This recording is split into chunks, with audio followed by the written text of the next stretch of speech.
अभिवादन स्वीकार कीजिए ब्रजेश मिश्रा का।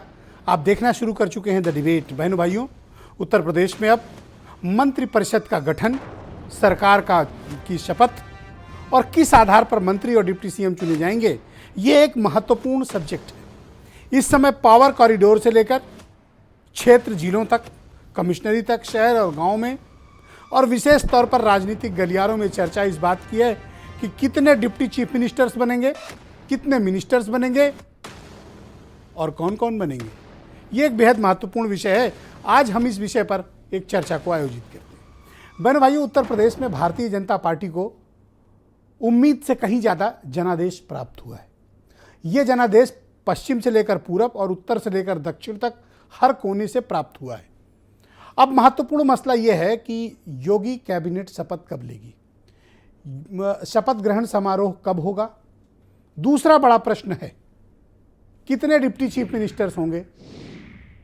चर्चा है लखनऊ के पावर कॉरिडोर में कि 2 होंगे, तो एक खेमा बता रहा है कि 3 होंगे, तो एक दावा कर रहा है एक पक्ष की 4 डिप्टी चीफ मिनिस्टर्स होंगे। क्योंकि इस बार जो टीम का गठन होगा ये 2024 तक इसी प्रकार की टीम चलेगी और पार्लियामेंट का इलेक्शन लड़ाने की जिम्मेदारी इसी टीम के पास होगी। लिहाजा किसी का भी चयन बहुत ठोक बजाकर, सोच समझकर, जातिगत आधार पर, क्षेत्रीय आधार पर, वफादारी के आधार पर और सबसे बड़ी बात उपयोगिता के आधार पर तय होगा। क्योंकि 2022 खत्म हुआ है, 24 मुहाने पर खड़ा है। बीजेपी कोई भी चूक नहीं करना चाहेगी। तो सबसे पहला प्रश्न आता है कि कितने डिप्टी चीफ मिनिस्टर्स बनेंगे। तो एक सामान्य चर्चा जो राजनीतिक गलियारों में चल रही है कि इस बार 2 नहीं 3 डिप्टी चीफ मिनिस्टर होंगे। इस बार एक डिप्टी सीएम दलित बिरादरी से भी होगा, क्योंकि मायावती के बचे हुए 12% वोट भी बीजेपी को अब लेने हैं।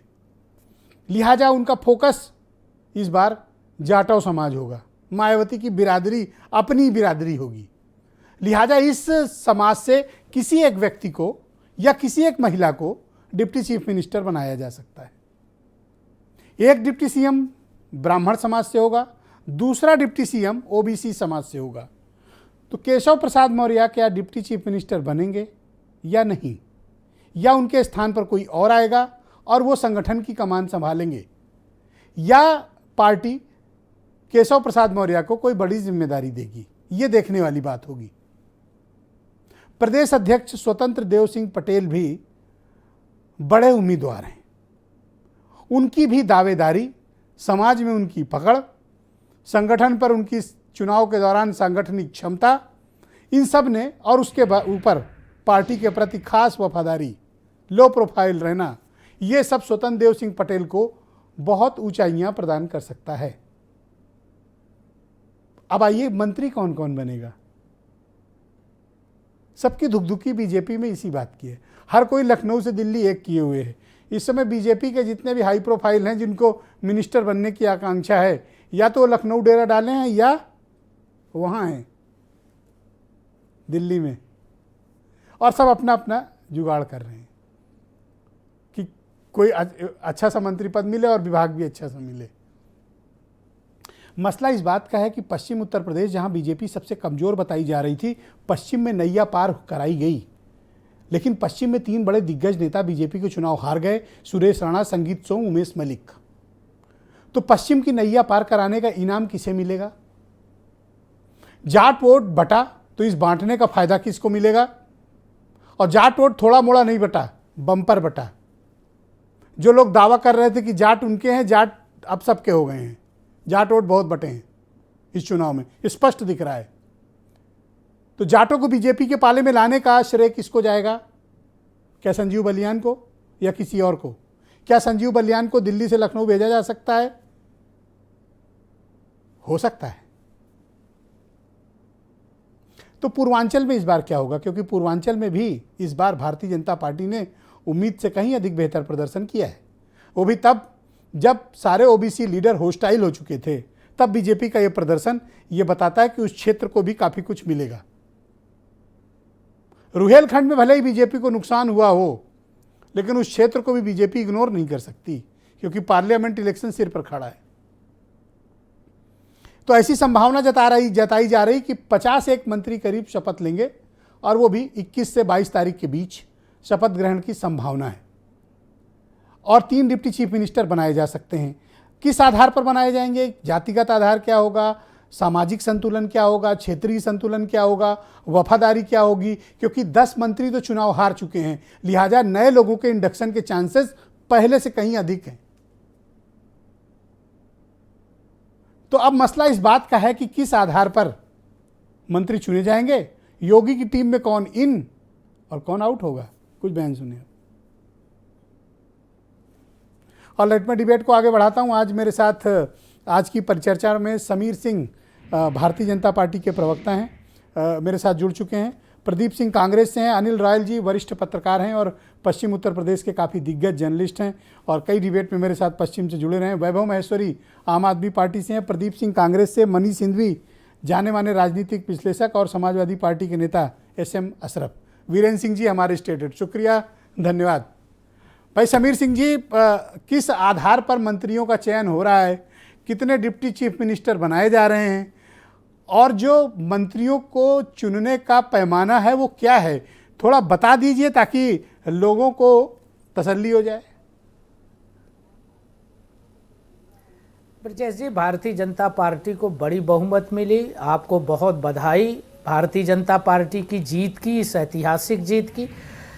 हम बरसों बाद उत्तर प्रदेश में ऐसा हुआ है कि हमने दोबारा सरकार रिपीट की है। अब तक ऐसा होता रहा है कि जो भी सरकार में रहता था वो बुरी तरह पराजित होता था और निश्चित रूप से आप सबका योगदान है इस जीत में। आपको बहुत बहुत शुभकामना और बधाई, उत्तर प्रदेश की जनता को बधाई। मंत्रिमंडल का गठन होगा, माननीय मुख्यमंत्री जी शपथ लेंगे, दोबारा उत्तर प्रदेश के मुख्यमंत्री की और मंत्री शपथ लेंगे। निश्चित रूप से एक राजनीतिक प्रक्रिया है, उस प्रक्रिया के प्रोसेस में भारतीय जनता पार्टी आगे बढ़ रही है। हमारे यहाँ पद्धति है कि पर्यवेक्षक आते हैं, विधायकों से बात करते हैं, पार्टी की पद्धति है, नेता चुने जाते हैं, नेता अपना दावा करता है। अरे वो सब पुराने जमाने की बात है, आजकल नेता भी तय है, मंत्री भी तय है, सिर्फ मुहर लगानी एक फॉर्मेलिटी होती है। मेरी दिलचस्पी है कि कितने डिप्टी सीएम बनेंगे। मैंने कहा कि राजनीतिक जो मर्यादा है उसका हम पालन करते हैं और उसको हम उस प्रोसेस को आगे बढ़ाएंगे। देखिए ब्रजेश जी, भारतीय जनता पार्टी का एक एक कार्यकर्ता मुख्यमंत्री है और एक एक कार्यकर्ता मंत्री है। हमारे यहाँ किसी भी कार्यकर्ता को कभी भी कोई भी काम दिया जाता है, हम सरकार में बैठे लोगों को संगठन का काम देते हैं, वो चले जाते हैं, और संगठन के आदमी को जब सरकार का काम मिलता है तो वो सरकार में चले जाते हैं। हमारी प्राथमिकता गरीब कल्याण की प्राथमिकता है, हमारी प्राथमिकता जनता की सुविधाओं को बढ़ाने की है, हमारी प्राथमिकता उत्तर प्रदेश को उत्तम प्रदेश बनाने की है और भारतीय जनता पार्टी की प्राथमिकता उत्तर प्रदेश देश का अग्रणी राज्य बने, नंबर 1 का राज्य बने। इसके लिए हमारी सरकार काम कर रही थी और जनता का जो अपार जन समर्थन मिला, उस जन समर्थन को लेके आदरणीय योगी जी काम कर रहे थे और आगे भी उस जन समर्थन को लेके हम काम करते रहेंगे, ये मैं आपको विश्वास दिलाना। हाँ, आप खुलेंगे नहीं, मुझे पूरी उम्मीद है कि आप खुलेंगे नहीं और बताएंगे भी नहीं, लेकिन इतना तो बता सकते हैं कि ये शपथ ग्रहण कब तक होगा? ब्रजेश जी, शपथ ग्रहण भी जल्दी अनाउंस हो जाएगा। हमारी पद्धति है, पद्धति में नेता चुने जाएंगे और वो दावा करेंगे, राज्यपाल से निवेदन करेंगे और शपथ ग्रहण होगा। थोड़ा धैर्य रखिए, सब चीज़ धीरे धीरे आपके सामने आ जाएगी और हम अगर आज ही बता देंगे तो आगे। मुझे पूरा धैर्य है, फिर ये धैर्य वैभव महेश्वरी को नहीं है, बस वही बार बार सवाल के लिए मैसेज कर रहे हैं। नहीं, वैभव माहेश्वरी जी की भी एक जगह सरकार बनी है और उस जगह पर उनकी भूमिका होगी। उत्तर प्रदेश में बुरी तरह पराजित हो गए हैं तो यहाँ भी उनकी भूमिका रही है, सरकार बनाने का दावा कर रहे थे। सब लोकतांत्रिक दल चुनाव में भाग लेते हैं, जनता जिन पर समर्थन। थैंक यू समीर जी, बहुत शुक्रिया आपका। मैं सेकंड राउंड में आपकी बाकी विचारों को भी सम्मिलित करूंगा। मैं आपको सीधे मुजफ्फरनगर लेकर चलता हूं। मेरे साथ अनिल रॉयल जी मौजूद हैं, ये बहुत ही वरिष्ठ पत्रकार हैं और मेरे साथ कई डिबेट का हिस्सा रहे हैं। जब ये बताते थे कि पश्चिम में बीजेपी कमज़ोर नहीं है, काफ़ी मजबूत है, तो विपक्ष के प्रवक्ता इनको बहुत गरियाते थे, इनके ऊपर किस्म किस्म के आरोप लगाते थे और एक बार तो इतना प्रेशर आया कि इनसे इनकी खुद की जाति पूछी गई और मुझसे पूछवाई गई। जैसे वैभव ने पूछवाया, मैंने पूछ लिया तो ये सब तक इन्होंने देखा। तो अब आप मुझे बताओ अनिल जी कि एक तो पश्चिम में ये कैसे चमत्कार हुआ, दूसरा पश्चिम के 3 बड़े नेता हार गए, सुरेश राणा, संगीत सोम, उमेश मलिक। तो पश्चिम की जो जीत का सेहरा है वो किसके सिर बांधा जाएगा? वो पश्चिम की जीत का सेहरा ब्रजेश जी, निश्चित रूप से मैंने आपको पहले भी कहा था कि लॉ एंड ऑर्डर के परसेप्शन को जाएगा। जो लॉ एंड ऑर्डर का परसेप्शन था उसको जाएगा, और ये पश्चिम में सारी एंटी इनकम्बेंसी पर भारी रहा है। जी, तो इसमें मैं जानना ये चाहता हूं कि किसको वहां से मिनिस्टर या डिप्टी चीफ मिनिस्टर, क्योंकि ये इलाका ऐसा था जहां बीजेपी को माना जा रहा था कि यहां तो मतलब बहुत बुरी तरह नुकसान होगा, लेकिन वो नुकसान तो छोड़िए बल्कि वो पहले से कहीं अधिक मजबूत होकर लौटे। देखिए, जैसा आपने शुरू में कहा कि संजीव बालियान जी के बारे में, संजीव बालियान ने निश्चित रूप से बहुत मेहनत की है, और एक चरथावल की सीट पर तो उन्होंने बिल्कुल ऐसे चुनाव लड़ा जैसे खुद का चुनाव लड़ते हैं। कुछ आवाज में शायद दिक्कत आ रही है? नहीं, बिल्कुल परफेक्ट आ रही है, आप बोलते रहें। अच्छा, जो संजीव जी ने सब जगह चुनाव लड़ा, लेकिन दुर्भाग्य से उनकी लोकसभा की 3 सीटों पर भारतीय जनता पार्टी चुनाव हार गई है, तो इसको लेकर भी कुछ निराशा जरूर है। पर मुजफ्फरनगर से कपिल जी पहले थे। इस बार जातीय समीकरण 2024 का देखते हुए विक्रम सैनी जो दूसरे विधायक हैं जी, उनके नाम पर भी चर्चा है। नोएडा से लेकर मुजफ्फरनगर तक हर जिले को प्रतिनिधित्व मिलने की संभावना की जा रही है। जैसे नोएडा में इस बार पंकज सिंह का खाता खुलना आवश्यक माना जा तो रहा है। पंकज सिंह दोबारा जीते हैं, काफ़ी बड़े मार्जिन से जीते हैं। सुनील शर्मा भी सबसे बड़े मार्जिन से जीते हैं। इनके भी कुछ चांसेज हैं, मिनिस्टर वगैरह इन्हें तो बनाना चाहिए। हाँ, देखिए, वहां जहां इनको 2,12,000 से जीते हैं ब्रजेश जी, वहां 10 लाख से ज्यादा की विधानसभा है। तो कह दो समीर सिंह से देखिए, उनका नाम डालें ना लिस्ट में। हाँ, तो आप तो चाहेंगे, हम तो चाहेंगे भैया सभी को जुड़वा दें, लेकिन समीर सिंह जी अभी यही नहीं बता पा रहे कि डेट कौन सी होगी, क्योंकि इनको नहीं पता जब इतनी ताकत में रोके। तो आप मुझे अच्छा एक बात बताओ कि ये इनके साथ क्या हो गया, संगीत सोम के साथ? हालांकि आपने पहले ही कहा था कि संगीत सोम हार जाएंगे, लेकिन ये हुआ कैसे कि सुरेश राणा, संगीत सोम, उमेश मलिक ये तीनों हार गए? देखिए, संगीत और सुरेश राणा दोनों अपने आप में हिंदुत्व के सबसे बड़े चेहरे हैं, और दोनों ने अपने अपने क्षेत्रों में विकास कार्य भी बहुत कराए हैं। लेकिन चूंकि समीकरण ऐसे बन गए थे जिसकी वजह से इनको हार का सामना करना पड़ा। मैंने तीनों के बारे में पहले भी बताया था, इनको जीतना मुश्किल होगा। चुनाव से पहले भी, चुनाव के बाद भी संगीत मुझसे कह रहे थे मैं जीत रहा हूं, लेकिन हमने बताया था कि शायद दिक्कत में है। उनकी हार पश्चिम उत्तर प्रदेश के मतदाताओं को स्वीकार नहीं हो पा रही है, और गुस्सा है पश्चिम के उत्तर प्रदेश में, चूंकि हिंदुत्व के सबसे बड़े चेहरे थे। नहीं, उनकी तो राजनीति खत्म हो गई संगीत सोम की, उनको तो पब्लिक ने घर बिठा दिया। नहीं नहीं नहीं ब्रजेश जी, नहीं। परसों हारने के ऑलमोस्ट वो बाद पश्चिम उत्तर प्रदेश की राजनीति से बाहर हो चुके हैं, आउट हो चुके हैं। नहीं ब्रजेश जी, परसों हारने के बाद संगीत सोम के समर्थन में जो बैठक हुई है उसमें जबरदस्त भीड़ थी, जबरदस्त उत्साह है। तो अब री इलेक्शन तो होगा नहीं? नहीं, री इलेक्शन नहीं, एमएलए बनना अलग बात है, नेता बनना अलग बात है। संगीत नेता है, हारना जीतना अलग विषय है। केशव मौर्य ओबीसी के नेता है, हार गए, लेकिन नेता है संगीत। पर एक नई उम्र के यूथ नेता ने हरा दिया ना।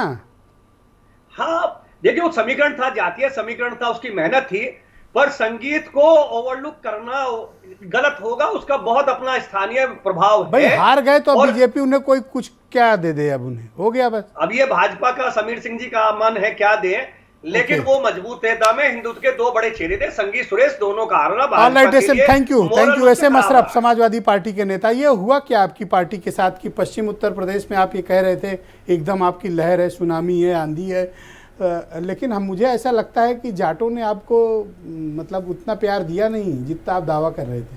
आपकी बात का जवाब अभी पत्रकार महोदय ने बड़े कायदे से दिया, और बार बार जोर दे रहे थे कि उनकी आड़ में मत छिपो। अरे हम छिप नहीं, जवाब दे रहे हैं, जवाब तो सुनिए सर। आप बार बार वो बोल रहे हैं कि हिंदुत्व का बड़ा चेहरा थे और कुछ समीकरण ऐसे बन गए कि वो चुनाव हार गए। तो आप एक सीट पे तो इनको जहां हार गए वहां इनको अब उनकी एक लाइन पकड़ के उसी लाइन की आड़ में नहीं है छिप रहे हो। लाइन। अब देखिए, अब आपको क्यों खराब लग रहा है भाई? मैं अपना जवाब तो दूंगा ना सर। अच्छा बोलिए। क्या आप सवाल करेंगे, जवाब तो दूंगा। बार बार ये बोल रहे हैं साहब हिंदुत्व का एक बड़ा चेहरा थे, एक बड़ा ब्रांड थे, लेकिन समीकरण ऐसे बन गए कि उनको एक नए बंदे ने हरा दिया। तो सवाल इस बात का है कि इस सीट पे समीकरण इनके खिलाफ हो गए। इसी तरह से ऐसी बहुत सी सीटों पे हमारे खिलाफ वो समीकरण हो गए कि जब आप हिंदुत्व के ऊपर लड़ रहे हैं, 80-20 के ऊपर चुनाव लड़ेंगे, तो जाहिर सी बात है कि वो उन्माद जो आपने फैलाने की कोशिश की उसमें बीजेपी कामयाब रही और हमारे बहुत से नेता बहुत क्लोज मार्जिन पर जाके चुनाव हार गए। इसमें हमें कोई दिक्कत नहीं, इसको हम एक्सेप्ट करते हैं। हमने कोशिश की एक सामाजिक समीकरण बनाने की, दलितों की, शोषितों की, वंचितों की, बैकवर्ड की, अति पिछड़ों की, माइनॉरिटीज का एक कॉम्बिनेशन बनाया और कोशिश की कि जो है इनकी सरकार को वापस लाया जाए इनको बदलने के बाद। ठीक है, जनता ने नहीं एक्सेप्ट किया, जो उन्होंने सीटें दी उसके लिए हम सलाम करते हैं।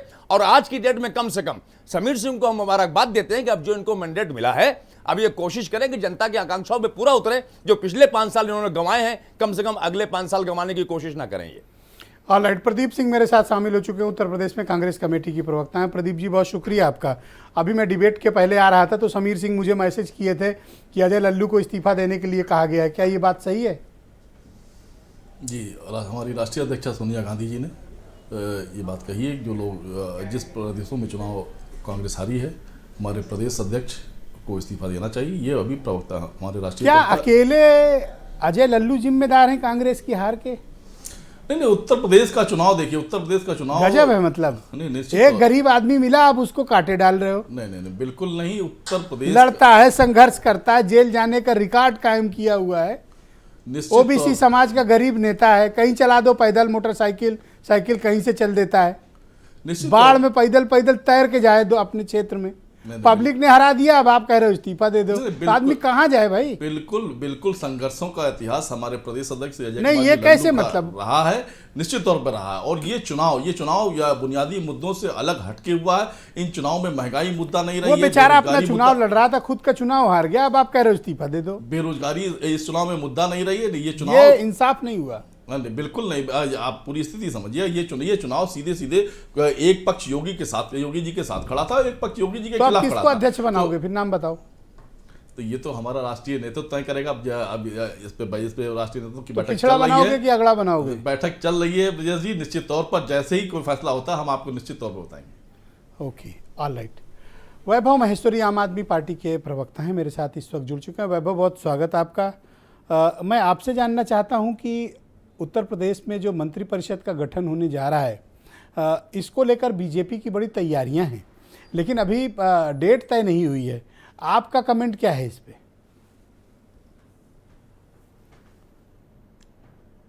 ब्रिजेश जी, हमारा कहना यह है कि पिछले 5 साल हमने इस सरकार को देखा और इस सरकार में प्रदर्शन करते हर वर्ग को देखा, और अब डर यह है कि इसके बावजूद किसी की भी मांगों को इन्होंने आश्वासन नहीं दिया कि हम तुम्हारी मांग पूरा करेंगे, चाहे वो बेरोजगार युवा हो या कोई व्यापारी हो या कोई भी आदमी जो प्रदर्शन कर रहा था, इनके लाठी डंडे खा रहा था, उसको कोई आश्वासन नहीं मिला कि हम अगले चुनाव में अगर आएंगे और जीत के आएंगे तो क्या करेंगे। तो अब डरावनी स्थिति यह है कि जब किसी पार्टी ने कोई काम करने का वादा ही नहीं किया और उसके बाद भी अगर वो सरकार में आ गई है, तो इन लोगों की जिंदगी का अब होगा क्या? ये तो ये भी शिकायत नहीं कर सकते कि तुमने प्रॉमिस किया था, अब तुम हमें दे नहीं रहे हो। ना ही बीजेपी कह सकती है कि तुमने हमारे प्रॉमिस के बिना हमको वोट दिया, तुम हमको। तो हालात ये है, मंत्री कोई भी बने, हमारा स्टैंड तो इसमें यह है कि मंत्री कोई भी बने, जनता को 5 साल बहुत परेशानी होने वाली है। अगर कोई अभूतपूर्व बदलाव आ जाए, खुद भगवान तो राम बीजेपी को 44% बीजेपी और उनके सहयोगियों को वोट मिला के लिए हमारे नाम और आपको लग रहा है ये बर्दाश्त नहीं हो रहा है? नहीं, बहुत अच्छी, बहुत बधाई हो बीजेपी को सत्ता की, लेकिन मैं बधाई जनता को नहीं दे पा रहा हूं, क्योंकि जनता की आकांक्षाओं को कितना पूरा 44% जनता ने उनको वोट दिया और आप बधाई देने में कंजूसी कर रहे हो। किसी नेता की तरफ पब्लिक नहीं चुना है ना उन्हें। मैं बिल्कुल बधाई दे रहा हूं। मैं वही कह रहा हूं ब्रिजेश जी कि ना आपका कोरोना चला, ना लाशें लुची चली, ना गंगा नदी के किनारे पड़ी लाशें चली, ना महंगाई चला, आपका कुछ बेरोजगारी चला, कुछ चला क्या? बिल्कुल, देखिए यही तो आप कह रहे हैं कि इतना सब कुछ हुआ और फिर भी आए तो क्या होगा? कि दोबारा यही सब होगा क्या? फिर से यही सब देखना है क्या? लगातार ये सब देखना है? तो हालात ऐसे हैं कि अब इससे कोई फर्क नहीं पड़ता कि इनके मंत्रियों की लिस्ट में कौन से नाम होंगे, कौन से नाम नहीं होंगे, क्योंकि इनकी प्राथमिकताओं की लिस्ट में कोई काम करना नहीं लिखा हुआ है। और जब प्राथमिकताओं की लिस्ट में कोई काम ना हो और आज से पूरे 5 साल बचे हुए हैं, तो ये 5 साल किस कदर भयावह होने वाले हैं। सरकार तो बन जाने दो, तब तो सवाल पूछोगे। अभी तो शपथ ही नहीं ली है, तो काम करेंगे नहीं करेंगे ये तो सरकार बनने के बाद पता चलेगा। इससे भी बड़ी चिंता ये है जी, बिल्कुल ठीक है, लेकिन वो मजा भाई पिछले कोई नई सरकार तो है नहीं। पिछले 5 साल उन्होंने जो किया वो सामने है, उसका आंकड़ा तो अभी आपने बता दिया कि गंगा के किनारे की लाशें, कोरोना के अंदर की बदइंतजामी, और अब अगले 5 साल कोई मुद्दा नहीं था जनता के लिए, ये सब कोई इशू नहीं था, ये आप लोगों का प्रोपोगेंडा था बस। और इसमें भी खतरनाक बात यह है कि जनता ने बदलाव के लिए सपा को भी वोट नहीं दिया। जनता ने कहा कि भाई अपराधी तुम्हारे यहाँ भी हैं, अपराधी इनके यहाँ भी हैं। तो ये हालात, वैसे मैं कहूंगा बिल्कुल कि हालात बहुत चिंताजनक है। पब्लिक को ये प्राथमिकताएं बिल्कुल देनी चाहिए थी कि किस पार्टी को। अच्छा, एक मेरा सवाल है आपसे, फिर मैं पब्लिक क्या करती है। आज बीजेपी चुनाव भले जीत गई है, लेकिन कुछ मुद्दे हैं जो उसके सामने मुंह बाए खड़े हैं। मसलन आवारा पशु का मुद्दा, मसलन महंगाई का मुद्दा, मिसाल के तौर पर बेरोजगारी का मुद्दा। ये सब मसले ऐसे हैं जो आज भी मुंह बाए खड़े हैं, इनको एड्रेस करना पड़ेगा। पिछले 4 साल बेरोजगारों को लगातार लाठी डंडे पड़े। एक साल तो बेरोजगारों ने कुछ नहीं कहा होगा, उम्मीद लगाई होगी कुछ करेंगे, तो चलिए मैं उसको निकाल देता हूं। लेकिन पिछले 4 साल लगातार बीजेपी बेरोजगार धरने प्रदर्शन अपनी मांगे लेकर आ रहे हैं। बीजेपी ने बदले में उनको लाठी, मुकदमे, डंडे और हैरेसमेंट दिया। अब जब कोई वादा ही नहीं किया था तो इन 5 सालों में क्या होने वाला है ब्रजेश जी? तो ये हमें लगता है कि आपका चैनल और हम विपक्ष के तौर पर यही लगातार अब बहस करते रहेंगे कि इन बेरोजगारों को इंसाफ मिलना चाहिए, इनको नौकरियां मिलनी चाहिए। लेकिन वो कभी इनके एजेंडे में जब था ही नहीं और है ही नहीं, आज भी वो बात नहीं कर रहे, तो किससे उम्मीद की जाए। ऑलराइट, मैं मनीष सिंधवी जी को आमंत्रित करता हूं इस परिचर्चा में। मनीष जी, बहुत शुक्रिया आपका। मेरा सवाल आपसे ये है कि मंत्रिपरिषद का जो गठन है वो किस आधार पर किया जाएगा, किनको लिए जाने की संभावना है? पश्चिम में जो नैया पार कराई जिन लोगों ने, उनको इनाम में क्या मिलेगा? पूर्वांचल वालों के हाथ क्या आएगा? रुहेलखंड बुंदेलखंड को क्या मिलेगा? अवध के हिस्से में क्या आएगा? और दूसरा एक और सवाल जोड़ दे रहा हूँ, आप तसल्ली जवाब दीजिएगा कि सरकार भले बन गई हो, बहुमत जबरदस्त आया हो, लेकिन मुद्दे वहीं विराजमान हैं। बात यहाँ से शुरू करूँगा कि इस नई भाजपा में सेटिंग और समीकरण भिड़ाने का जो फॉर्मूला ढूंढा है वो बहुत शानदार है। और ये 24 घंटा 365 दिन 24x365 ये इलेक्शन मोड में रहते हैं। इधर चुनाव खत्म हुआ, उधर मोदी जी रोड शो पे निकल गए गुजरात में। इधर अभी जैसे ही मंत्रिमंडल बनेगा उसके पहले ही तैयारी 24 की शुरू हो गई यूपी में, क्योंकि आप भी जानते हैं और मैं भी जानता हूं कि जो यहाँ 65-70 सीटें मिलती हैं वो बहुत ही महत्वपूर्ण होती हैं वहाँ पर फुल मेजॉरिटी दिलाने के लिए। तो एक चीज़ तो तय है। अच्छा, भाजपा ने एक चीज़ और समझी कि मुद्दे सब गौड़ हैं, 2 चीज़ें चल रही हैं, जाति और धर्म। उनको कैसे सेट किया जाए वो बहुत बेहतरीन वाला सेटिंग है। कि मैंने कहा ना कि हिंदुत्व की प्रयोगशाला में अब वो जनरल सवर्ण हिंदुओं से बढ़कर ओबीसी और एससी भी शामिल हो गए हैं, तो उनका जो बेस वोट था वो बड़ा कर लिया है उन्होंने। अब एक एक जो महत्वपूर्ण वोट बैंक हैं उनको सेटिस्फाई करने की कोशिश शुरू होगी। तो ये चीज तो तय है कि कम से कम हालांकि भाजपा के अपने जो बाहर बाजार में बात होती है उस पर वो काम नहीं करते, लेकिन जो मुझे फील होता है कि कम से कम 3 डिप्टी सीएम तो बनेंगे ही बनेंगे। भाई देखिए, एक चीज़ है, जैसे जाटो बिरादरी, मैंने डिबेट के प्रारंभिक उद्बोधन में भी बात कही कि मायावती से 9% तो ले लिया, 10% बीजेपी ने, ठीक, अब 12% बचा है, क्या फायदा वहाँ रहेगा? इधर ही आ जाए। बिल्कुल आ जाएगा। आप ऐसे देखिए तो बेबी रानी मौर्य हैं, असीम अरुण हैं, बिल्कुल आईपीएस की नौकरी छोड़कर बंदा आया है भाई। नहीं तो बेबी रानी मौर्य गवर्नर छोड़ के आई है। देखिए, कुछ तो सोचना चाहिए समीर सिंह को ना। 21% एससी में 11% जाटव है, 10% अन्य है। पिछली बार के चुनाव में 17 में उस 10% अन्य वाले का एक हिस्सा भाजपा ने ले लिया था, और इस बार जो मायावती का कोर वोट बैंक है जाटव, उसमें भी छेद कर दिया। तो जाहिर सी बात है कहीं ना कहीं मैसेज तो देना ही देना है, क्योंकि लड़ाई लंबी है इनके लिए। 22 मतलब खत्म, अब 24 की तैयारी शुरू। ये यही तो भाई अपर हैंड तो यही होता है ना। भाई बाकी लोग क्या 6 महीने का चुनाव लड़ रहे हैं, सितंबर, अक्टूबर, नवंबर, दिसंबर, जनवरी, फरवरी, 6 महीने का चुनाव लड़ रहे हैं, या 5 साल चुनाव चल रहा है। भाजपा के वरना नाराजगी बहुत सारे मुद्दों को लेकर ऐसा नहीं कि नहीं थी, और मुद्दे जो आपने बड़ी बात कही कि मुद्दे तो विराजमान हैं, लेकिन एक चीज तो समझने वाली है ना कि इन मुद्दों के ऊपर चुनाव हो रहा है। मुद्दे गौड़ हैं, ऊपर जो समीकरण और सेटिंग जो बैठा ले जाए, चुनाव उसका है और भाजपा ने उसमें महारत हासिल कर ली है। तो आपको क्या लगता है कि इस बार जो मंत्रिपरिषद का गठन होगा उसमें दलित चेहरा कौन हो सकता है? भाई बेबी रानी मौर्य एक बड़ा चेहरा है, क्योंकि गवर्नर थी, वो गवर्नर से इस्तीफा दिलाकर उनको लड़ाया गया। भाई बीच में तो कुछ लोग बात कर रहे थे कि भाई मुख्यमंत्री का चेहरा उनको बताएं। आप याद करिए जब वो आई थी तो जब रिप्लेसमेंट होने की बात हो रही थी तो एक नाम उनका भी चल रहा था, लेकिन ऐसा हुआ नहीं। लेकिन कम से कम डिप्टी सीएम का तो बनता ही है उनका। भाई AK शर्मा भी तो हैं।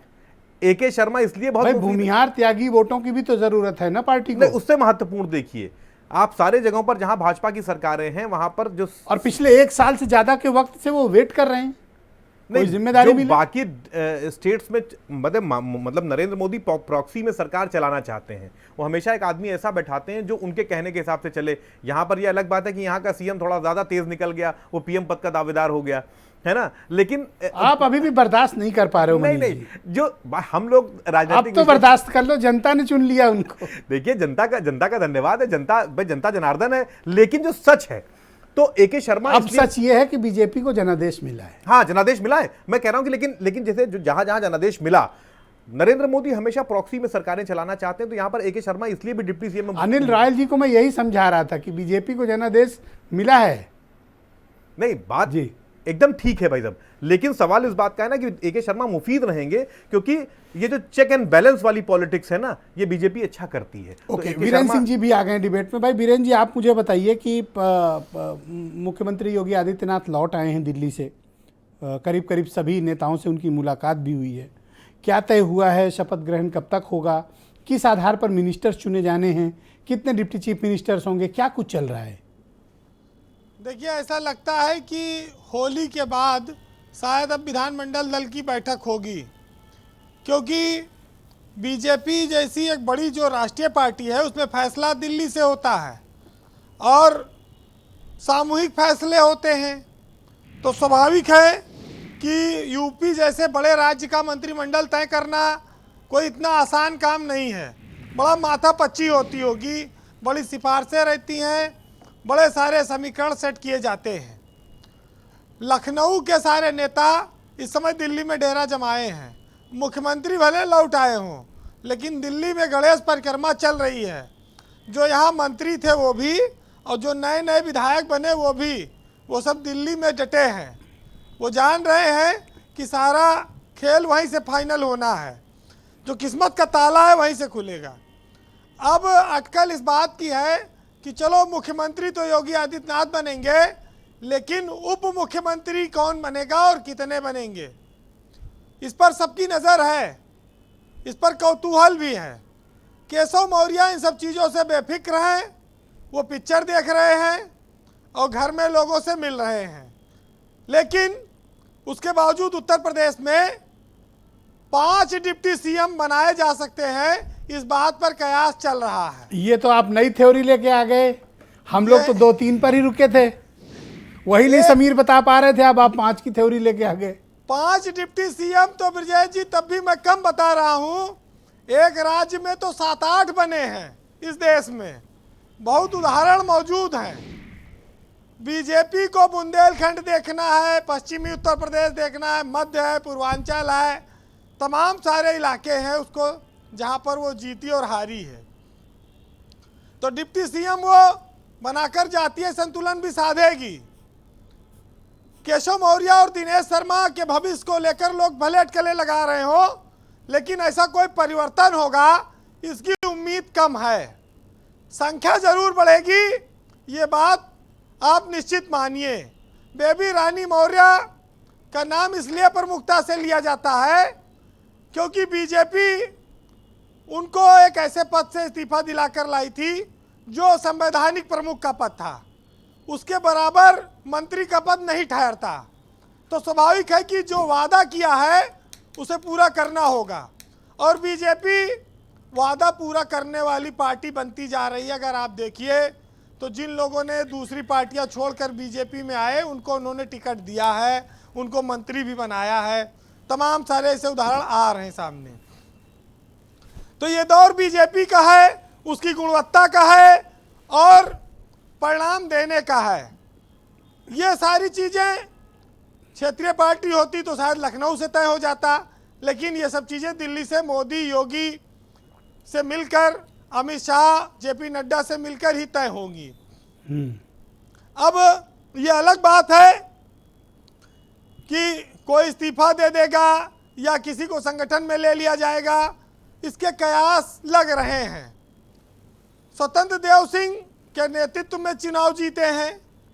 आपको याद होगा कि जब लोकसभा के चुनाव हुए थे, महेंद्रनाथ पांडे देखिए केंद्रीय मंत्री बनाए गए, उनको मौका मिला, तो स्वाभाविक है कि संगठन में तो जिंदगी भर रहने हैं, मंत्री पद का भी तो मजा कुछ मिले, कुछ डिप्टी सीएम जैसा हवाई जहाज में चलने का आनंद मिले और तमाम सरकार में भागीदारी करने का और निर्णय लेने का मौका मिले, तो स्वतंत्र देव भी कोई मौका चूकेंगे नहीं और उनका हक भी बनता है कि उनको दिया जाए, उनके परिश्रम का फल उन्हें मिले।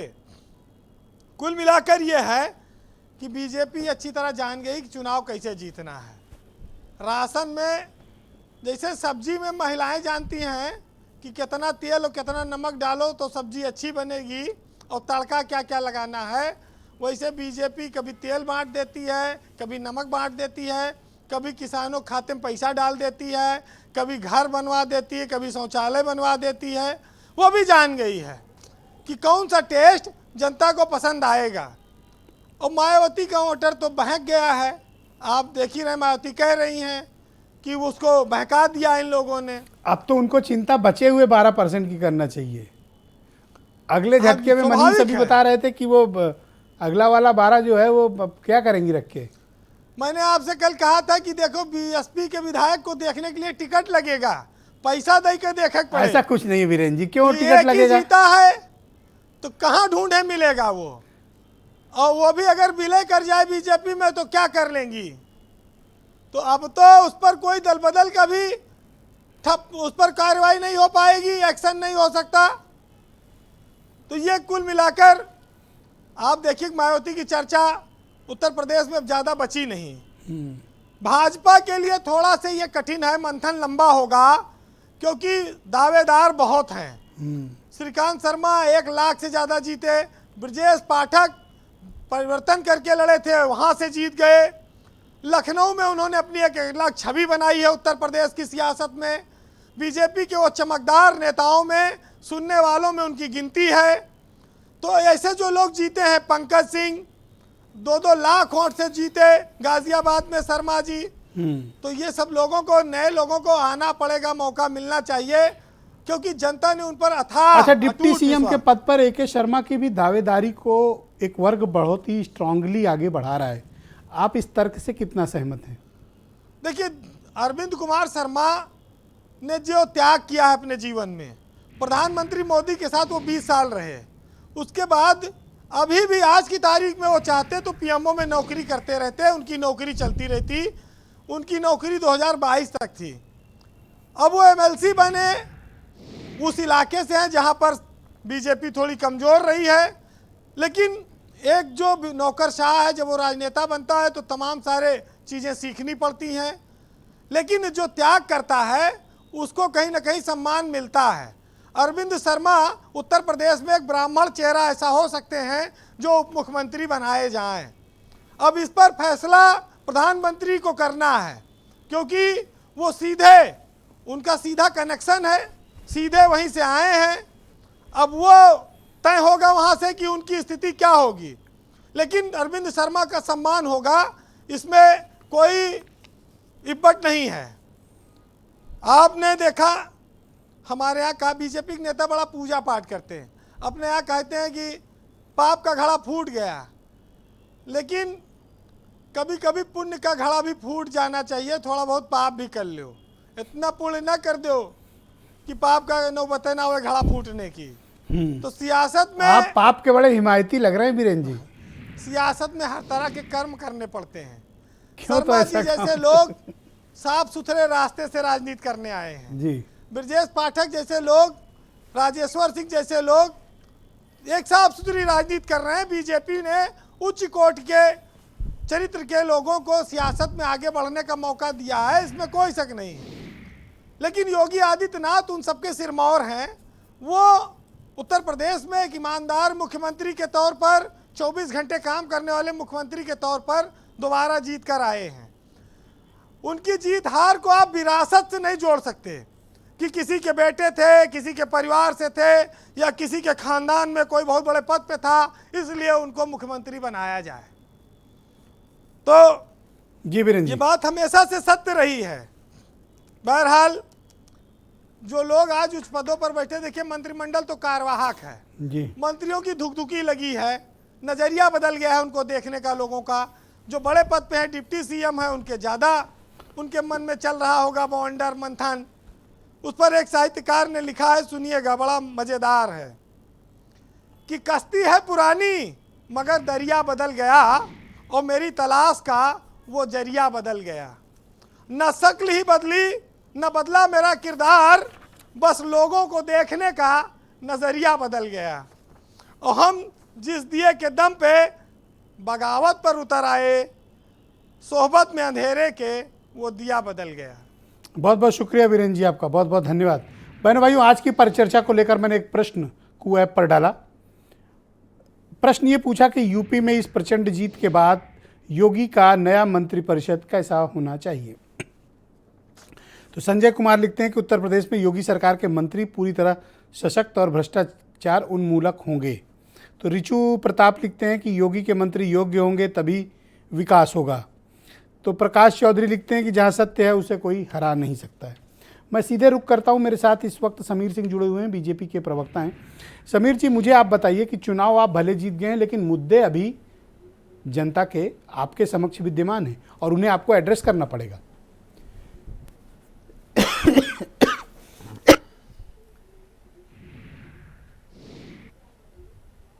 देखिए ब्रजेश जी, अभी मैं सुन रहा था समाजवादी पार्टी के प्रवक्ता और आम आदमी पार्टी के प्रवक्ता भी ये कह रहे थे कि साहब उत्तर प्रदेश की सरकार ने कोई काम नहीं किया। हमारे मुख्यमंत्री जी ने अपने घोषणा पत्र को जारी करते हुए, भारतीय जनता पार्टी के घोषणा पत्र को जारी करते हुए कहा था कि मैंने जो 2017 में घोषणा पत्र जारी किया था उसके 90% से अधिक काम हमने पूरा किए हैं, और 2022 में जो हमने घोषणा पत्र जारी किया है उसको भी हम 5 सालों से कम समय में पूरा करेंगे। देखिए, पहली कैबिनेट में 2017 की पहली कैबिनेट में 36,000 करोड़ रुपए का किसानों का कर्ज हमने माफ किया। बिजली हमने उत्तर प्रदेश के सभी 75 जिलों को दिया। विकास उत्तर प्रदेश की प्राथमिकता में था। 1,55,000 करोड़ रुपया गन्ना मूल्य भुगतान किया हमने। बंद शुगर मिलों को चलाया, शुगर मिलों को बेचा नहीं। अभी आप जाट समाज की चर्चा कर रहे थे, पश्चिम उत्तर प्रदेश की चर्चा कर रहे थे। देखिए, आपके डिबेट पर कम से कम मैंने 50 बार ये कहा है। हिंदवी जी राजनीतिक विश्लेषक है, लेकिन हमें लगता है कि कहीं ना कहीं उनकी मंशा पिछले दिनों में इतनी खराब हो चुकी है कि अच्छी चीज दिखी नहीं रही है उनको। मैं बार बार ये कहता था कि उत्तर प्रदेश जाति से बाहर चला गया है। आप देखिए, 19 की भी डिबेट हमने किया था लोकसभा के चुनाव में। सपा बसपा से बड़ा गठबंधन नहीं हो सकता है, मैं बता सकता हूं आपको ध्यान भी होगा। भारतीय जनता पार्टी का रिजल्ट क्या रहा। 2022 में जो चुनाव हुआ उसके पहले भी 2020 में भी बाई इलेक्शन हुए थे 6। मैं उदाहरण भी आपकी चैनल पर कई बार दिया हूं जी। देखिए, उत्तर प्रदेश जाति से बाहर आ गया है। उत्तर प्रदेश छोटी छोटी मानसिकताओं को लेके जीने वालों से बाहर आ गया है। ऐसे लोग जो दकियानूसी हैं, ऐसे लोग जो मानसिक तो समीर जी, आप मुझे बताओ कि ये मनीष सिंघवी को बर्दाश्त क्यों नहीं हो पा रहा है। देखिए, बर्दाश्त इस नाते नहीं होता है ब्रजेश जी कि हो सकता है उनकी कोई मजबूरी हो, लेकिन उत्तर प्रदेश की जनता ने जो जनादेश दिया है वो उन्हें भी स्वीकार करना चाहिए। ब्रजेश जी, मैं 30 सेकंड लूंगा आपका। देखिए, मैं पिछले दिनों भी बहस में ये कहता था कि भाई हमने रामाला की शुगर मिल चलाई, अखिलेश यादव और मायावती ने नहीं चलाई। मैं चैलेंज करता था आपके चैनल पर, कोई जवाब क्यों नहीं देता था। शुगर मिल की क्षमता किसने बढ़ाई। हाँ, ये कहते थे लोग कि 10,000 करोड़ रुपया 8,000 करोड़ रुपया बकाया। हम कहते थे कि 1,55,000 करोड़ रुपया दिए, वो भी देंगे। खाद और पानी हमने दिया, बीज हमने दिया, बिजली हमने दिया। समाजवादी पार्टी की सरकार में 3 जिले अच्छा, अब में आप बिजली लौट कर हम आती लोग थी। मंत्रिपरिषद अब गठन पे आ 75 जाते जिले को हैं। बिजली देते। दलितों ने इतना वोट दिया है, कानून उनको व्यवस्था- हिस्सेदारी दोगे सत्ता में या नहीं दोगे? ब्रजेश जी, हमने क्या कहा था आपके चैनल पर कई बार ये कहा, सबका साथ, सबका विकास और सबका विश्वास। दलित भी उसी समाज से आता है जो गरीब था, असहाय था। प्रधानमंत्री आवास किसको मिला? शौचालय किसको मिला? राशन किसको मिला? देखिए, अब जनता को जो जो बंटना लोग था बंट कोरोना गया, अब काल में नेताओं को गरीबों बांटने को की भगा बारी दिए है। थे। ये बताओ कि बेबी रानी मौर्य को कुछ मिलेगा कि नहीं मिलेगा? ब्रजेश जी, मैं कह रहा हूं, जनता ने उत्तर प्रदेश की भारतीय जनता पार्टी की सरकार, जी, माननीय मोदी जी और योगी जी के नेतृत्व पर विश्वास किया है। हमारा हर कार्यकर्ता सभी काम करने के लिए सक्षम है। सामान्य कार्यकर्ता को भी हम सरकार में भेजते हैं तो अच्छा परफॉर्मेंस करता, और सरकार के लोगों को संगठन में भेजते हैं तो अच्छा परफॉर्मेंस करते हैं। देखिए, भारतीय जनता पार्टी समाज के लिए काम करती है, उत्थान के लिए काम करती है, उत्तर प्रदेश के गरीबों के लिए काम करती है। दीनदयाल जी का चिंतन ही गरीबों पर आधारित है। ठीक है। हमने कभी जाति के आधार यही पर नहीं राजनीति बर्दाश्त हो रहा नहीं की, मनीष सिंघवी से। धर्म के आधार पर यही राजनीति चिंतन नहीं इनको बर्दाश्त नहीं हो रहा है। ब्रजेश जी, बर्दाश्त अभी नहीं होगा, आगे 2 चुनाव और देख लेंगे तो बर्दाश्त हो तो जाएगा। ये क्या करें? 2017 में समाजवादी पार्टी ने कांग्रेस से समझौता किया, 2019 में बसपा से किया, 2022 में लोकदल और आप टारगेट में हो मनीष। ओम प्रकाश राजभर से किया उन्होंने। थैंक यू समीर जी, अब शुक्रिया। कोई- मैं डिबेट को अब आगे कोई बढ़ा रहा हूँ। पार्टी थैंक यू, बची है उत्तर प्रदेश में? Thank you. अनिल राय जी को मैं जोड़ता हूँ। उत्तर प्रदेश में पार्टी बची हो नहीं, तो अभी अखिलेश मनीष जी आपको उनसे जवाब भी देंगे, आप समझौता चिंता कर मत लें। करो। लगे हाथ मनीष से जवाब दिलवा दूंगा कि इनको बर्दाश्त क्यों नहीं हो पा रहा नहीं, है। ब्रजेश जी, लेकिन इतना जरूर कहूंगा जी, कि मनीष सिंघवी जी अगर राजनीतिक विश्लेषक है तो उनको सही आकलन करना चाहिए। मैंने कहा था कि जाति की सीमा टूट रही है। नहीं, किसी दिन साथ साथ बिठाते मैंने हैं, कहा था फिजिकल। कि किसानों के लिए ऑनलाइन छोड़ माननीय के साथ साथ प्रधानमंत्री बिठाते जी और हैं। मुख्यमंत्री जी ने काम किया है। जी, धन्यवाद। मैं अनिल रायल जी को जोड़ता हूँ, मुजफ्फरनगर से मेरे साथ जुड़े हुए हैं, पश्चिम यूपी के बड़े पत्रकार हैं। अनिल रायल जी, आप मुझे बताइए, ये जो तिलिस्म था कि जाट हमारे साथ हैं, हमारे घर का वोट है, जैसा हम निर्णय करेंगे वही होगा, अब आप इस सच से पर्दा हटाओ और ये बताओ दर्शकों को कि जाट वोट बटे कि नहीं बटे, अगर बटे तो कितनी तरह बटे, गठबंधन को कितना % गया और बीजेपी को कितना गया? मैंने ब्रजेश जी आपकी पहली परिचर्चा में कहा था कि जाट 2 तरह का है, एक शहरी जाट है, व्यापार से जुड़ा जाट है, सेना से जुड़ा जाट है, वो हिंदू जाट है। गांव में खेती से जुड़ा हुआ जाट किसान जाट है। दोनों में बंटवारा अच्छा, है। हिंदू जाट, किसान जाट, 2 तरह के जाट, दो तरह के जाट। नई परिभाषा है। वाह, मैंने आपको पहली डिबेट में भी आपकी कहा हाँ, था। कहा था आपने, याद है मुझे। तो वो और एक बहुत वही- गरियाए गए थे आप उस डिबेट में। इस बात पे वो चिढ़ रहे थे, जो लोग बैठे थे वो मान नहीं रहे थे इस बात को। और मैंने आपको ये भी बताया था कि मुजफ्फरनगर के मौजूदा सैनियों में शामली मुजफ्फरनगर की 9 सीट में से कम 5-6 सीट भाजपा गंवा रही है। तो आप ये और वो बताओ बात कि गवाही जाट है। वोट कितना बटा? जाट वोट 40-50% बटा है। ओके, तो इस गठबंधन की हार का कारण पश्चिम से यही माना जाए?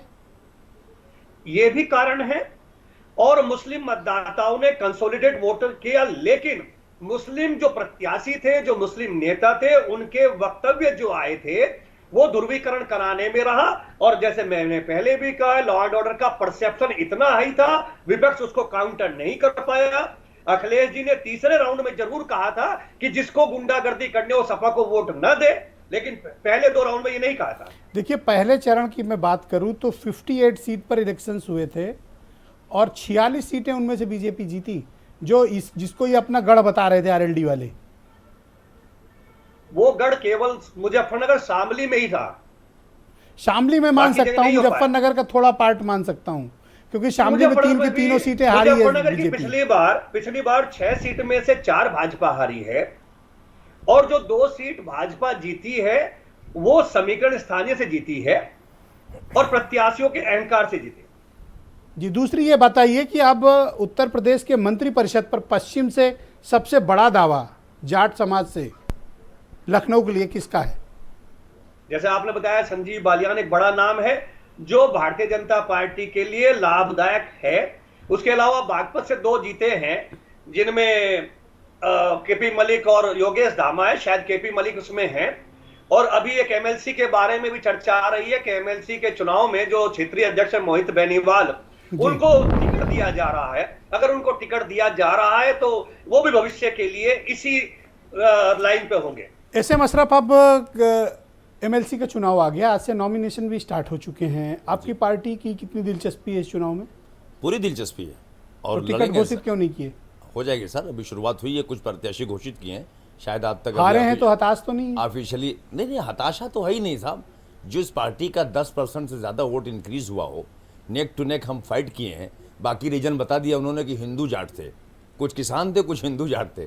अब ये जो नई डेफिनेशन आपके सामने आई, चुनाव से पहले आती तो शायद उसको ठीक करने की हम कोशिश करते। देखिए, मैं बड़ा खोज के एक्सपर्ट लाता हूं नहीं, बड़ा ताकि अच्छा सही किया बात आपने। सामने ये आए। इन एक्सपर्ट से मेरी मुलाकात नहीं हुई, वरना इस सब पहलू पे गौर करने की जरूरत थी कि वो हिंदू जाट कौन से थे जिनको ठीक करने की जरूरत थी। वो किसान नहीं हिंदू हो गए थे, तो शायद यही सब फैक्टर्स रहे होंगे। अशरफ साहब, अगर आपने ब्रजेश जी नहीं, अब आपको क्यों खराब लग रहा है? अभी संजीव सिंह ने मनीष हिंदवी को बहुत कुछ कह डाला तो वो तो नहीं बोले, आपको क्यों बुरा लग रहा है? आप अपनी बात कहो, उन्होंने कोई बुरा नहीं माना। बैटिंग करेंगे, जब किसी पार्टी की बैटिंग करेंगे उतना बर्दाश्त भी करना पड़ेगा आपको। आप बोलो उतना सुनिए, आप बोलो। इसलिए अब उसमें चिल्लाइए नहीं, मेरे अपना जवाब है अच्छा, जो आपके बोलिए बात से तो निकाल सही। के बोल रहा हूं मैं। तो मेरा कहना यह है कि जब आप जैसे लोग इतनी माइनॉरिटी देख रहे थे, ये सब चीजें पहले हमारी नॉलेज में आती तो हम इसको दुरुस्त अरे करने की बोले थे, ये खूब खुल के बोले थे, दुरुस्त बड़ा करने की- गरियाए गए नहीं, थे हिंदू तब। जाट तो पहली बार बोले, तब तो कह रहे थे जाट है और जाट जाएगा भाजपा के साथ। आज इन्होंने डिफाइन कर दिया, एक हिंदू जाट है, एक किसान जाट है। और चूंकि इसमें हम चूक गए इसको एनालिसिस करने में, वो हिंदू जाट कौन है, शहर का भी जाट बता दिया उन्होंने, देहात का भी जाट बता दिया। लेकिन ये पत्ते अपने छुपा के रखे हुए थे, जो अब मौका आया तो अब तो अब इनको बता रहे हैं consultant बना लो सरकार अपने बन साथ। गई है जी। इनको ले लो अपने यहाँ। हमें लिए क्या जरूरत है, भाजपा ने तो ऑलरेडी लिया हुआ है, अब अगली बार कुछ दूसरा बताएंगे ये। ऑलराइट, प्रदीप सिंह, आप मुझे बताओ कि आज प्रियंका गांधी ने एक बैठक भी की। कांग्रेस अपने सबसे बुरे दौर से गुजर रही है। जब गांधी परिवार नेतृत्व कर रहा हो उत्तर प्रदेश में, उसके बावजूद आपके जो मौजूदा वोट शेयर है उसका घट जाना, सिर्फ 2.34% के आसपास का वोट शेयर होना और महज एक सीट बचना, ये क्या उत्तर प्रदेश में कांग्रेस के खत्म होने का संकेत है? नहीं ब्रजेश जी, कांग्रेस पार्टी श्रीमती प्रियंका गांधी जी के नेतृत्व में लगातार सड़कों पे थी और हमने लगातार जनता से संवाद किए, बनाए रखा और संघर्ष किया। लेकिन ये चुनाव एकदम स्पष्ट था, कुछ जो एक वर्ग योगी जी के साथ था और एक वर्ग योगी जी के खिलाफ था। बाइपोलर चुनाव था। इसमें बुनियादी मुद्दे, चाहे बेरोजगारी का मुद्दा रहा हो, चाहे महंगाई का मुद्दा रहा हो, चाहे कानून व्यवस्था की बात रही हो, सारे मुद्दे गौड़ नजर आए। चाहे वो हाथरस की मामला रहा हो, चाहे उन्नाव का मामला रहा हो, चाहे लखीमपुर का मामला रहा हो, ये मुद्दे गौड़ हो गए। एकदम स्पष्ट बात हो गई। लोग पसंद करते हैं हमारी नेता प्रियंका गांधी को, पसंद करते हैं। हमारे कार्यक्रम और रोड शो में भीड़ तो आई, बिल्कुल, हमारे लेकिन वोट नहीं आए। हमारे कार्यक्रमों में, हमारे आंदोलनों में लोगों को लगा कि लोग जनभावना हमारे साथ थी। लेकिन जो एक चीज तय हो गई उत्तर प्रदेश के चुनाव में कि एक बाइपोलर चुनाव में एक वर्ग साफ योगी जी के साथ खड़ा था, एक वर्ग योगी जी के खिलाफ। ओके, मैं वैभव महेश्वरी को आमंत्रित करता हूं। वैभव जी, आम आदमी पार्टी की उत्तर प्रदेश में बड़ी बुरी हालत रही। इलेक्शन में आपका परफॉर्मेंस बहुत ही पुअर रहा वैभव महेश्वरी जी। ऑलमोस्ट सभी सीटों पर आपकी जमानत जब्त हुई और आपका वोट शेयर भी 0.34% के आसपास रहा। तो अब आपका बस्ता बंद, आप दिल्ली लौट जाएंगे आप लोग? अरे हमें दिल्ली मत भेजिए ब्रजेश जी। हम तो यूपी के रहने वाले हैं, लखनऊ के रहने वाले हैं, यहीं रहेंगे, यहीं पर पक्ष में जाएंगे, विपक्ष में जाएंगे, कुछ भी करेंगे, लेकिन यहीं रहेंगे। अभी मैं सुन रहा था समीर सिंह जी को, इन्होंने कहा कि जनता ने इनको वोट इसलिए दिया कि 90% इन्होंने वादे पूरे किए। ये बिल्कुल 90% झूठ है, 90% नहीं, 99% झूठ है। बिजली के मौके पर इन्होंने कहा कि बिजली का इन्होंने बहुत सारा हर जगह पर बिजली पहुंचा दी। मैं पूछना चाहता हूं किस रेट पर बिजली पहुंचा दी? इस यूपी की गरीब जनता से बिजली के बिलों के नाम पर आप कितना पैसा लूट रहे हैं? नौकरियां आपने दी हैं, वो सरासर झूठ है। आप सिर्फ 5 साल तक बेरोजगारों को लाठियां मारते रहे और उनको जेल दिल्ली का बताओ ना। समीर जी प्लीज, नो समीर जी आपके बीच में नहीं बोले, उनको अपनी बात रखने दीजिए। एक सेकंड बात कर रहे हो प्लीज। समीर जी नो, जवाब ले। समीर जी नो प्लीज। मैं मानता हूं आपको जनादेश मिला, मैं मानता हूं आपको मैं दूंगा, टाइम दूंगा आपको, आप अपने बारे में बात रख लीजिए। समीर सिंह जी मैं दूंगा समय। एक जनादेश तो हमें पंजाब में मिला, एक जनादेश हमें पंजाब में मिला और घोषणा हो गई कि पंजाब की बिजली के बिल आज माफ हो गए। 300 यूनिट बिजली की घोषणा हो गई, खाली हो गए, सब वो खत्म हो गए। एक जनादेश हमें पंजाब में मिला, पूरे पंजाब में मोहल्ला क्लिनिक बनेंगे, गांव के क्लिनिक बनेंगे। पंजाब के जनादेश पर हर मोहल्ले में, हर कॉलोनी में वहां पर प्राइमरी स्कूल खुलेंगे, वहां के बढ़िया बढ़िया कॉलेज होंगे, वहां डेवलपमेंट होगा, इंडस्ट्रीज आएंगी, बिजली फ्री हुई है। इतना ज्यादा डेवलपमेंट होगा, पुलिस के सुधार किए वैसे जा रहे हैं, पता नहीं पुलिस क्यों को मुझे 8 लग रहा है घंटे की मनीष ड्यूटी जी कर कि दी गई है। बीजेपी को VIP कांग्रेस से सिक्योरिटी ज्यादा वापस ले ली गई है। अब आम आदमी ये चीज पार्टी से जनादेश खतरा है। ये अंगद का पांव है, जहां जमा देते हैं उखाड़ना मुश्किल है, बिल्कुल। और ये बीजेपी के लिए अब डायरेक्ट थ्रेट होते जा रहे हैं। देखिए, आप यूपी की जनता का, ब्रजेश जी आप ये कह रहे थे ब्रजेश जी की क्या बात है कि यूपी की जनता ने आपको भरोसा अभी नहीं किया। मैं मानता हूं भरोसा नहीं किया। यूपी की जनता जहां भी हम जाते थे तो कहते थे भैया दिल्ली में किसान है कहां, इसलिए आप किसानों की बातें यहां कहां समझ पाओगे, आपके पास पुलिस नहीं है, यूपी में इतनी गुंडागर्दी आप लोग कैसे हैंडल कर पाओगे। अगली बार आपको देखेंगे, इस बार आप पार्टी तो बहुत अच्छे हो, शिक्षा सुधार। अब जब आ गया हाथ में पंजाब में आप देखना कि पुलिस का किस तरह से सदुपयोग किया जाता है, पुलिस को जनता की सेवा में कैसे लगाया जाता है। इस तरह से बेरोजगारों पे लाठी मारने के लिए, किसानों को लाठी मारने के लिए पुलिस का इस्तेमाल नहीं किया जा सकता।